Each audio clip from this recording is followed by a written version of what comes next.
You are about to learn how to stay focused when stress distorts your world, and also why being in a concentration camp and just losing your car keys have a similar effect on your psyche, the chemistry, and what you can do to control it. Finally. Welcome to No Bow Tie, where we conquer emptiness and frustration, discover our uniqueness, and live with unrelenting joy. I'm John No Bow Tie Swoboda, musician and author.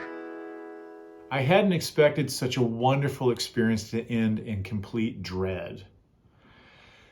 I had one of the most wonderful weekends of my life, being productive and creative and all of the things that you want to be to make your self-esteem lift.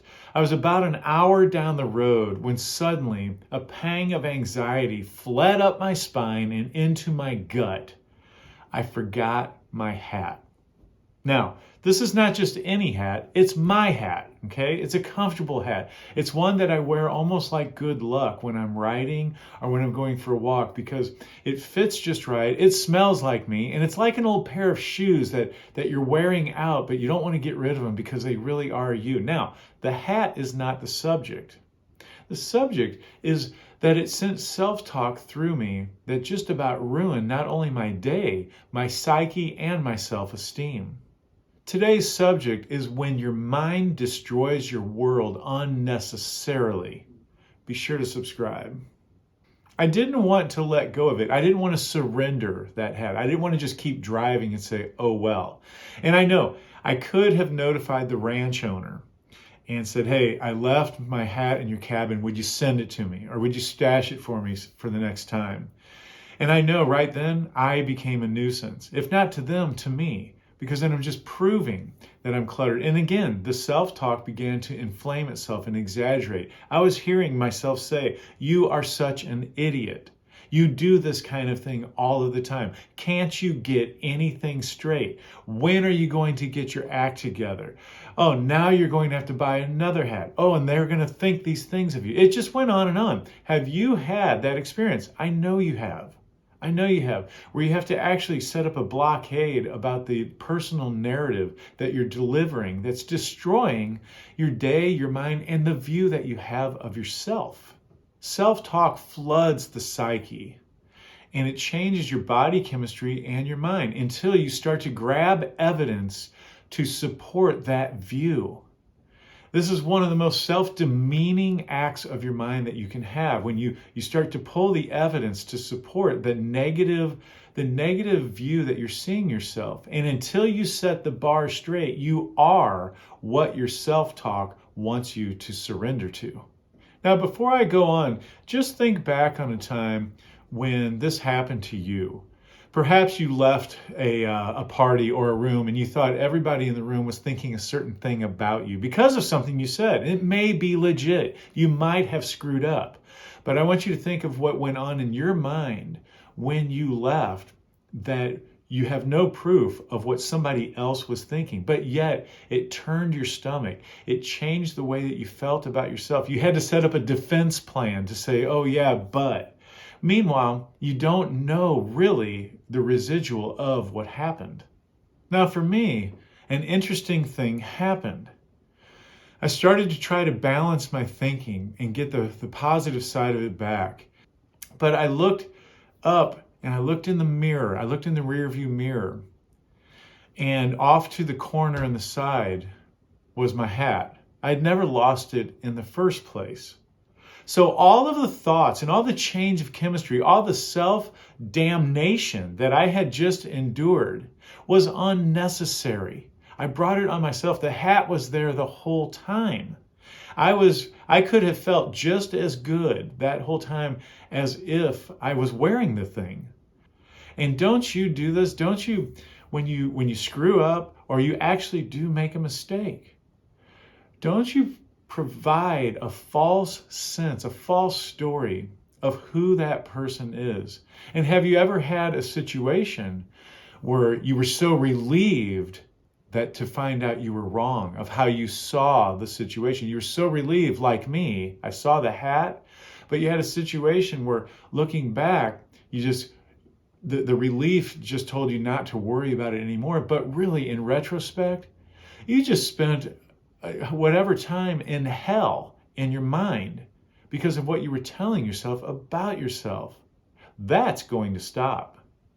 If you want to support more quality content like you're seeing here and get exclusive access to deals on products, some freebies, services, and behind the scenes stuff with No Bow Tie, just go to patreon.com/nobowtie and check out the wonderful array of things that you can get there that you cannot get anywhere else, and just for a small amount of support to keep this going. That's how we do it, and we appreciate you.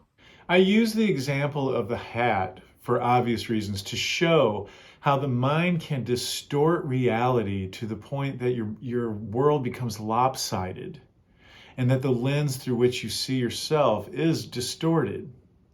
And what you can do about that to get on the game, to get ahead of the game so that you don't have those filters distort in the way that you see you. The solution is simple, but it is not easy. I was once playing classical guitar in a very prestigious art gallery in Kansas City. From a distance, a man came in, sat down, and turned to listen. He was sitting quite a distance away. And I looked up while I was playing, and I could only glance because I was busy playing. I glanced over and I said, "Oh my God, it's Michael Stern, the son of the great Isaac Stern, who is now the conductor of the Kansas City Symphony."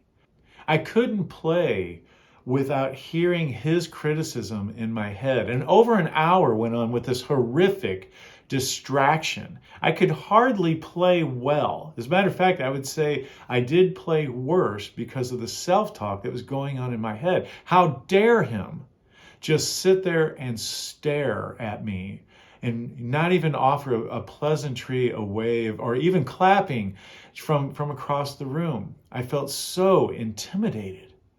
Just before I was getting ready to take a break, I couldn't stand it anymore. He stood up, he paid for his dinner, and he walked out. And I got a better glimpse of him as he headed for the exit. It wasn't him. It was a stranger. I just spent over an hour in terrible agony of judgment that I created from this person to me. And in the end, I had to laugh about it because I really tortured myself. But during that time, it was real. I really was criticized the way that I thought he was. Have you had this in your life, especially with what other people think? A phone call is not returned to find out that somebody was seriously ill, or somebody in traffic enrages you. They go by and they enrage you, and to later on find out that you were actually in their blind spot. Or a waitress is rude to you, to later on find out that she was going through a horrible time with a divorce that morning, and something that humbled you to realize, oh, I was thinking the wrong thing. I was reading into it what it was. I wasn't paying attention to really what was happening. One of the greatest examples I've heard of this is with the psychologist Viktor Frankl. He was encamped in the concentration camps during the Nazi regime, and of course tortured. And if you don't know the story, he was put through repugnant exercises and torture that there's no need to mention it here. But the thing that he came out with, the thing that he was a great example of, was he realized that they could do what they wanted to his body and his environment, but they could not change what was going on in his mind. He was able to keep hope and focus and remember who he was and what he was about. He could even portray a vision of what he was going to do with all of what he had learned once he got out of the concentration camps. He also knew that if he did not survive, that he could teach others and influence them to fight for their own self-preservation, to use the experience for good later on. That's turning whatever is happening in the moment into the best possible outcome by reading into what the future can become of it, not just reading into what's going on with it. The solution, as I stated, is simple, but it is not easy. The solution is to keep perspective. Fortunately, You can control that at any time. You can stop the floodgates from opening and get more information, or just stop your thinking till you can get more information, or keep things from exaggerating to the point that it plays on yesterday's pain. So often we pull out yesterday's pain to support the events of now. Keeping perspective is going to give you the life that you know that you deserve. Once you do this, once you exercise this like a muscle, it will strengthen, and you'll be able to automatically catch yourself and see the best in every outcome. This is not about positive thinking. This is about realistic thinking, which ends up with a positive result. You can think of it as what you do with your mind before your mind ruins your world. And with that, I bring great news. Next week's episode is going to be about how to control the very thing that is creating your world. Be sure to tune in. You don't want to miss this one. Before we go to the musical journey of where I take the bow tie out of classical music, be sure to subscribe. Have a great week. And remember to tune in next week. We're going to show you how to take control of the power of your mind. This is a tune I've always wanted to play at a gig, but I never have because of how self-centered it is. It's a solo. It's by Villalobos, a Brazilian composer, in the hands of No Bow Tie.